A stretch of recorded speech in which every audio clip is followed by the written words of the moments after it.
今天我们来聊聊一个让人细思极恐的话题。你身边一定有这样的人，甚至你自己可能就是每天早起喝温水，保健食品排站吞一轮，周末泡脚泡到脚皮皱，果汁打得比调酒师还勤快，运动打卡从不缺席。这种人我们通常叫他养生达人，在长辈群组里是被转发的典范，在朋友圈里是被羡慕的对象。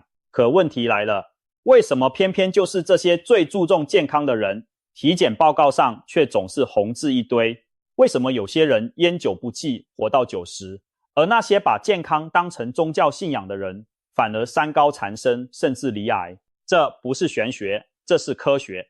医学研究已经反复证明，很多我们深信不疑的养生好习惯，做错了方式，不仅无益，反而会成为身体里悄悄滋长的隐形杀手。癌症的形成需要漫长的潜伏期，从正常细胞演变成癌细胞，可能需要10到20年。换句话说，你今天种下的养生地雷，可能要等10几年后才会爆开，而到那时候，你甚至不知道自己是怎么中招的。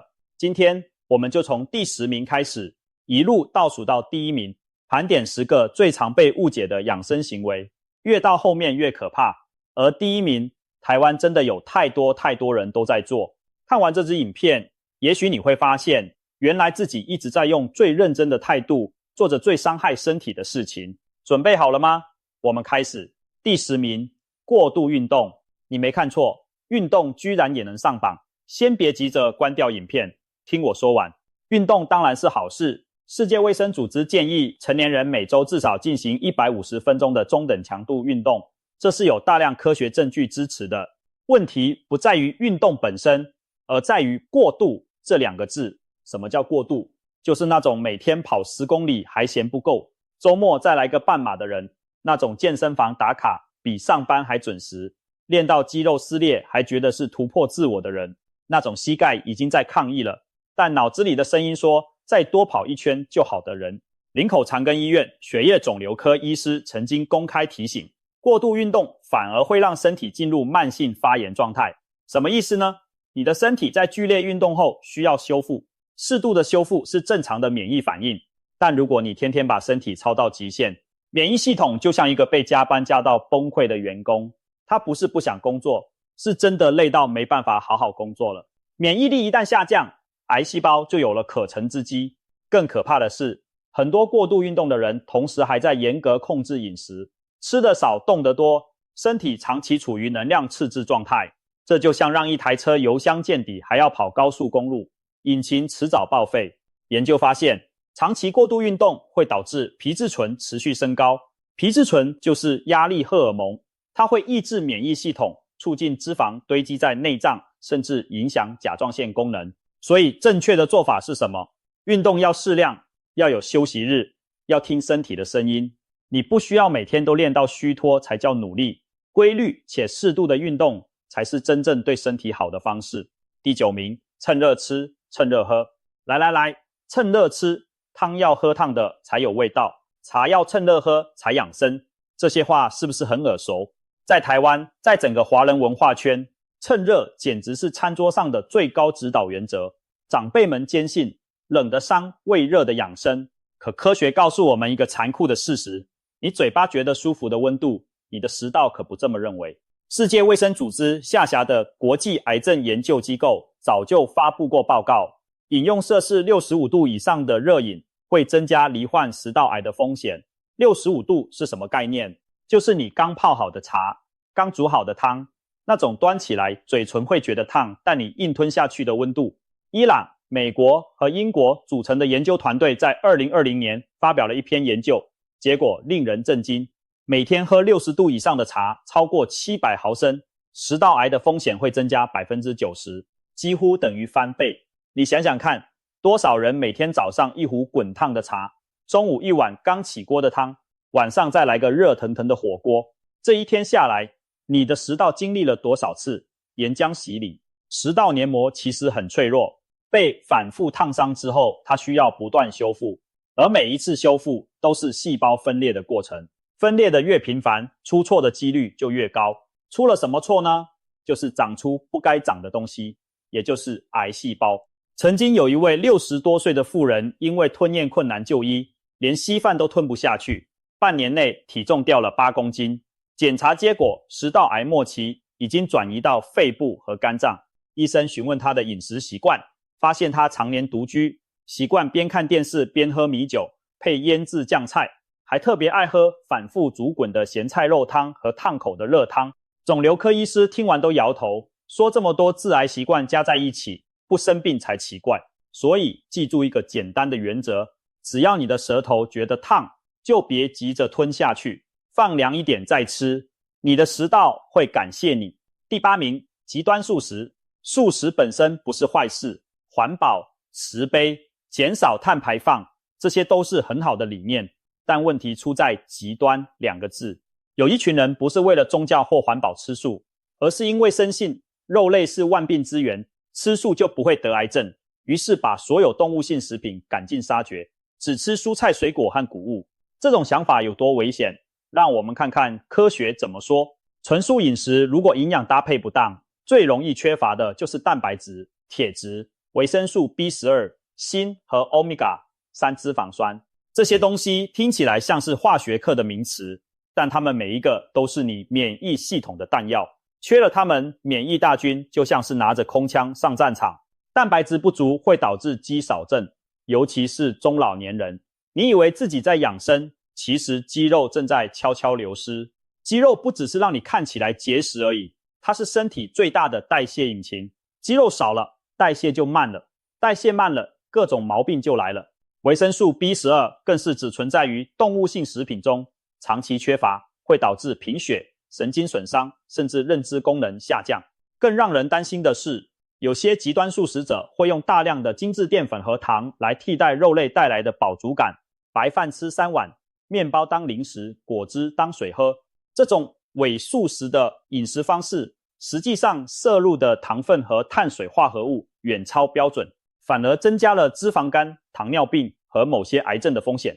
所以素食可以吃，但请好好规划营养搭配，豆类、坚果、全谷类、深色蔬菜要均衡摄取，必要时补充 B12。饮食的关键在于均衡，而不是极端。第7名，果汁排毒。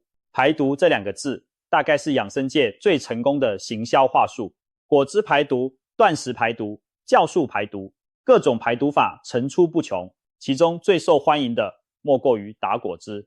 每天早上1杯精力汤，苹果、胡萝卜、甜菜根、芹菜通通丢进果汁机，咻咻咻1杯下肚，感觉全身细胞都在欢呼。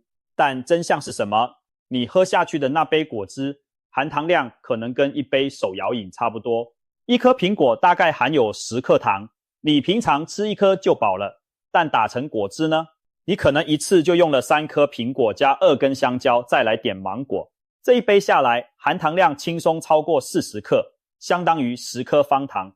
而且果汁把水果的纤维全部打碎了，糖分的吸收速度会比直接吃水果快得多，血糖会像坐云霄飞车一样飙升再暴跌。长期这样喝会怎样？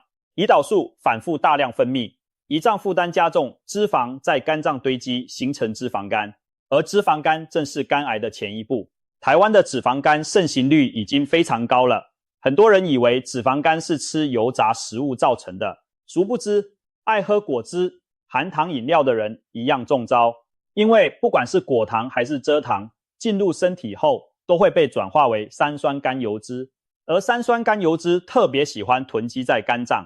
至于排毒这个概念本身就有问题，你的肝脏和肾脏每天24小时都在帮你排毒，它们是人体最精密的解毒工厂。你不需要靠1杯果汁来帮他们加班，他们需要的是你别再给他们增加负担，少喝糖，多喝水，规律作息，这比任何排毒果汁都有效10000倍。想吃水果，直接吃就好了，一整颗水果，连皮带肉带纤维，慢慢咀嚼，血糖平稳上升，肠胃健康，饱足感也够，何必非要打成汁呢？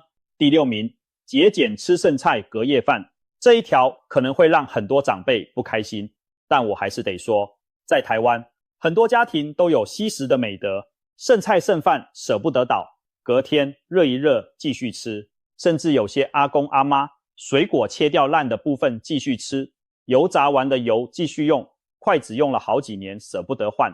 这些行为的出发点都是好的，都是不浪费，但有些节俭的代价可能比你想象的要高得多。先说剩菜，蔬菜类的剩菜在放置过程中，硝酸盐会被细菌转化为亚硝酸盐，亚硝酸盐进入体内后，可能进一步生成 N 亚硝基化合物，这是一种明确的致癌物，跟胃癌、食道癌都有关联，尤其是叶菜类。亚硝酸盐的生成速度最快，你以为放进冰箱就安全了吗？冰箱只是减缓细菌繁殖的速度，不是完全阻止。再说油，很多家庭炸完东西之后，剩下的油舍不得倒掉，下次炒菜继续用。油在经过高温加热之后，会产生反式脂肪酸和有毒的油脂氧化产物。如果你再把这种油拿去高温烹调，致癌物会急剧增加。有检测节目做过实验，食用油一旦开封超过3个月还没用完，就相当于一个危险的致癌因子。油脂氧化后会产生一股油耗味，如果你加的油闻起来有点怪怪的，拜托丢掉吧。还有筷子，竹筷和木筷是霉菌最喜欢的生存环境，只要环境潮湿，1天之内就能长出霉斑。发霉的筷子上可能含有黄曲毒素，这可是一级致癌物，跟肝癌直接相关。专家建议，家里常用的竹筷、木筷最好每半年更换一次，洗完之后小头朝上晾干，不要横着放，横放不利于排水，更容易发霉。节俭是美德，但请用对地方，该丢的就丢，该换的就换。你省下的那点油钱和菜钱，远远不够付一次癌症治疗的费用。第5名，长期熬夜，然后周末疯狂补眠。我知道熬夜不好啦，但我周末都有补回来啊。这句话你是不是也说过？很多人平日工作到凌晨2、3点，周末一口气睡到下午1、2点，觉得这样就扯平了。但人体不是银行账户，睡眠不能存取提领。临床研究已经反复证明，长期作息紊乱会导致褪黑激素分泌减少。褪黑激素是什么？它不只是让你想睡觉的荷尔蒙，它还是一种强大的抗氧化剂，能帮助身体清除自由基，抑制癌细胞的生长。当你长期在该睡觉的时候不睡觉，褪黑激素的分泌就会被严重打乱。具体的影响包括什么呢？内分泌失衡，长期熬夜会影响雌激素和睾酮的水平，增加乳癌和前列腺癌的风险。免疫力下降，淋巴细胞的数量减少，身体对抗病毒和癌变细胞的能力变弱，血脂异常。夜间睡眠不足的人，血脂水平会升高，血管负担加重，代谢紊乱，胰岛素敏感性下降，血糖波动变大，消化系统也会出问题，胃酸分泌异常，慢性胃炎和肠道疾病接踵而来。而周末补眠不但补不回来，反而会让你的生理时钟更加混乱。你想想看，平日2点睡8点起，周末凌晨3点睡，下午1点起，到了周一又要7点爬起来上班，你的身体就像一个不断被调时差的旅客，永远搞不清楚现在到底几点。这种社交时差对身体的伤害跟真正的跨时区旅行差不多。但更可怕的是另一个极端，有些人听说睡眠很重要，之后开始疯狂追求长时间睡眠，每天睡10个小时以上。研究显示，长期睡眠时间超过9小时，反而可能导致身体代谢异常，甚至增加某些癌症的风险。所以重点不是睡得多，而是睡得规律，睡得有品质。每晚7到8小时，固定时间入睡起床，睡前1小时放下手机，这才是真正的好睡眠。第4名，养生焦虑。这一条可能是最反直觉的，养生焦虑，注重健康还能焦虑出病来。没错，真的可以。有一种人，他们对健康的追求已经不是注意的程度，而是恐惧的程度。他们每天活在对疾病的恐惧之中，这个不能吃，那个有毒素，这个水有氯，那个空气有 PM2.5。他们会为了一顿外食焦虑半天，会因为少睡了1小时而觉得免疫力已经崩盘，会看到任何健康相关的新闻就对号入座，觉得自己一定中招了。医学上有个词叫做健康焦虑症，严重的甚至会发展成疑病症。这类人的压力荷尔蒙长期处于高档，而慢性压力正是癌症的重要推手之一。当你持续处于焦虑状态，身体会分泌大量皮质醇和肾上腺素，这些荷尔蒙会抑制免疫系统的正常运作，让本该被消灭的异常细胞有机会存活下来。有医师提到一个概念叫毒性正向，意思是当一个人对健康的追求已经变成一种执念，拒绝所有不健康的食物，只吃有机蔬果，完全不碰任何加工品，甚至因此影响了社交和心理健康。这种极端的正向本身就变成了一种毒性，因为你的心理压力和社交孤立对身体造成的伤害，可能比偶尔吃一块鸡排还要大。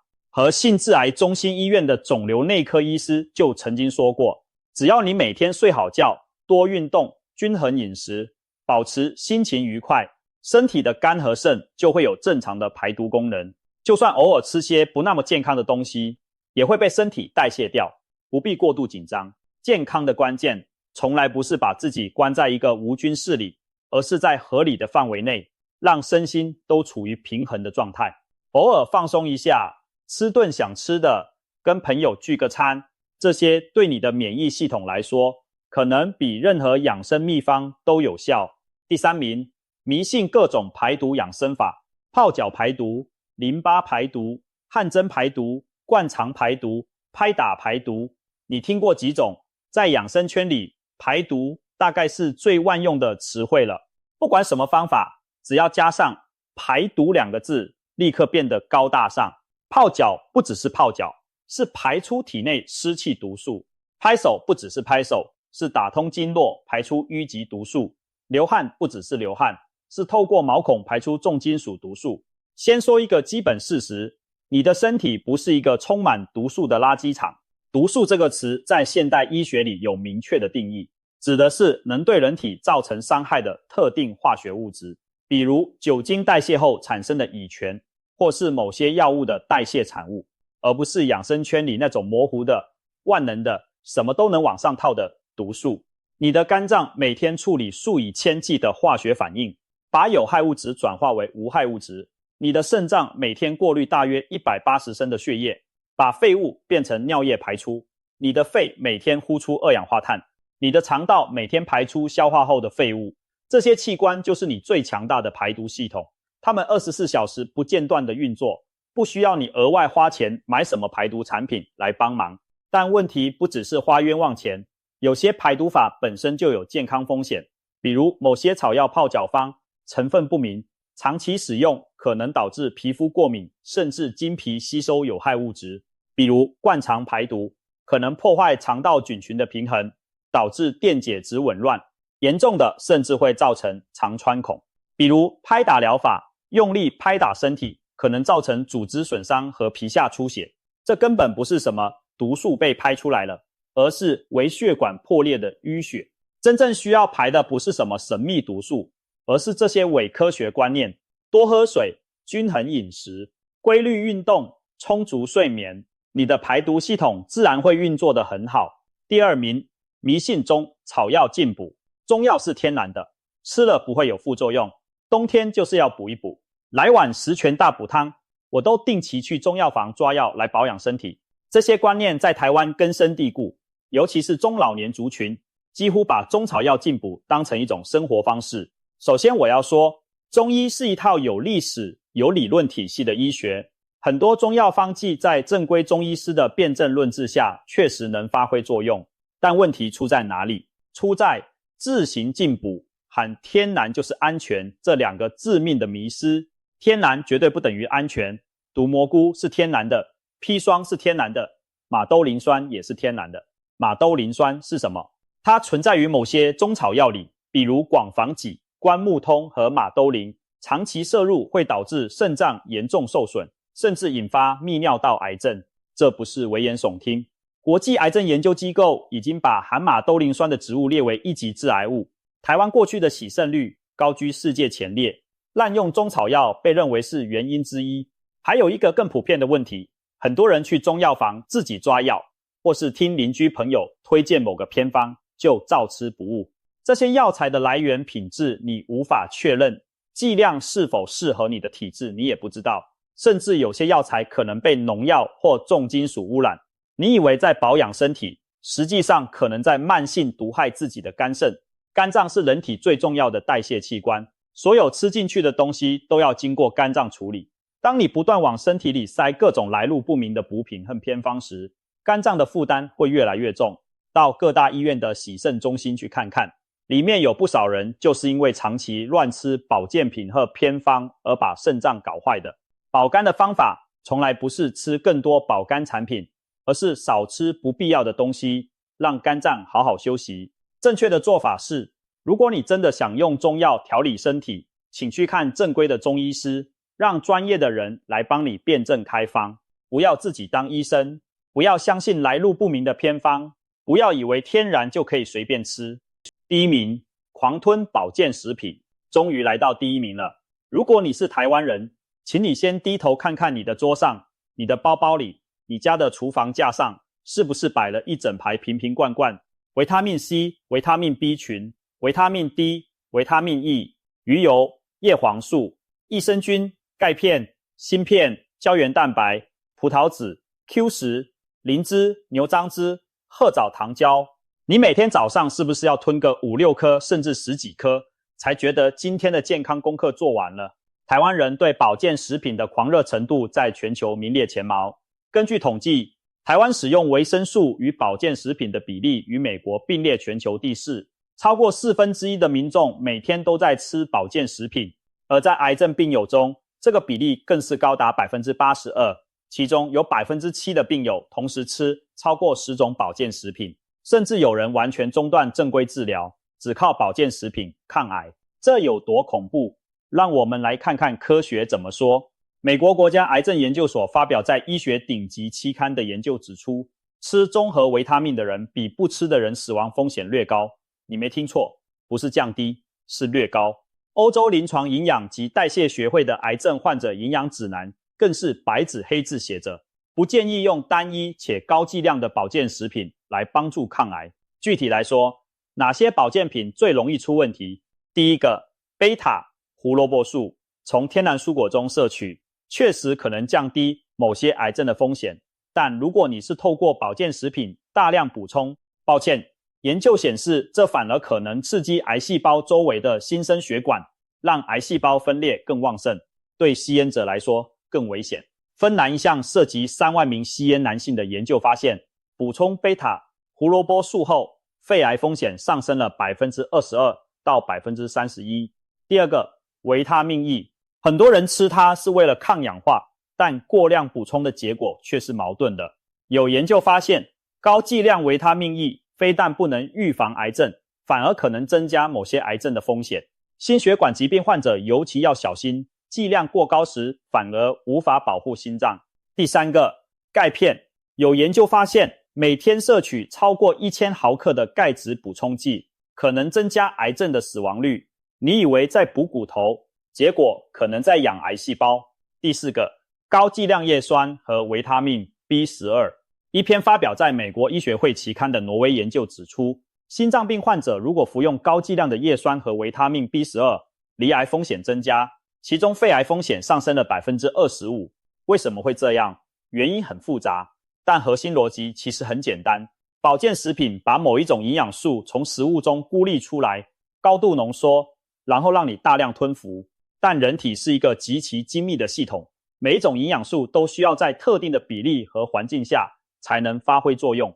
当你人为的打破这个平衡，把某一种成分的浓度推到极高，身体的反应可能完全出乎你的意料，更别提保健食品的赋形剂问题了。每一颗胶囊里除了有效成分之外，还有填充剂、粘合剂、崩散剂、润滑剂等等添加物。如果你一天吞10几颗不同的保健品，这些赋形剂的累积摄取量也不容小觑，长期下来可能产生什么影响，目前研究还不够充分。那正确的做法是什么？美国癌症研究所的专家说得很清楚，目前没有足够的证据说明营养补充剂可以预防癌症或降低心血管疾病的风险。史丹佛医学院的营养师也表示，他通常不会建议那些饮食已经均衡的人服用综合维他命，只有在确认营养不足的情况下，才会建议针对性的补充。你的身体需要的营养，应该尽可能从天然食物中获取一份均衡的饮食，包含足够的蔬菜水果、全谷类、豆类、坚果、鱼肉、蛋奶，就能提供你绝大多数需要的营养素。如果你真的担心某种营养素不足，请去做个血液检查，让医生根据你的实际数据来判断是否需要补充。补充什么？补充多少，而不是打开购物网站，看到什么热销就买什么，看到什么广告打得响就信什么。保健食品公司的行销预算可能比你想象的要高得多，他们卖的不是健康，是你的焦虑。好了，10个养生陷阱全部盘点完毕，让我们快速回顾一下。第10名，过度运动让免疫系统崩溃。第9名，趁热吃喝烫坏食道。第8名，极端素食营养失衡。第7名，果汁排毒其实是在灌糖。第6名，节俭吃剩菜，隔夜饭滋生致癌物。第5名，熬夜加周末补眠打乱生理时钟。第4名，养生焦虑本身就是致癌的慢性压力。第3名，迷信各种伪科学排毒法。第2名，乱吃中草药偏方毒害肝肾。第1名，把保健食品当饭吃，台湾人的国民坏习惯。你发现了吗？这10个陷阱有一个共同的特征，就是过犹不及。每一个行为的出发点都是好的，运动是好的，吃素是好的，补充营养是好的，但一旦走向极端，好的就变成了坏的，养生就变成了养癌。真正的养生其实一点都不复杂，也一点都不贵。均衡饮食，规律运动，充足睡眠，保持好心情，定期健康检查，就这5件事做好了，你就已经赢过 90% 的人了。不需要每天吞一把药丸，不需要跟风买各种排毒神器，不需要把自己逼成一个走路的养生教科书。放轻松一点，你的身体比你想象的要聪明得多，他知道怎么照顾自己，你只需要不要太为难他就好。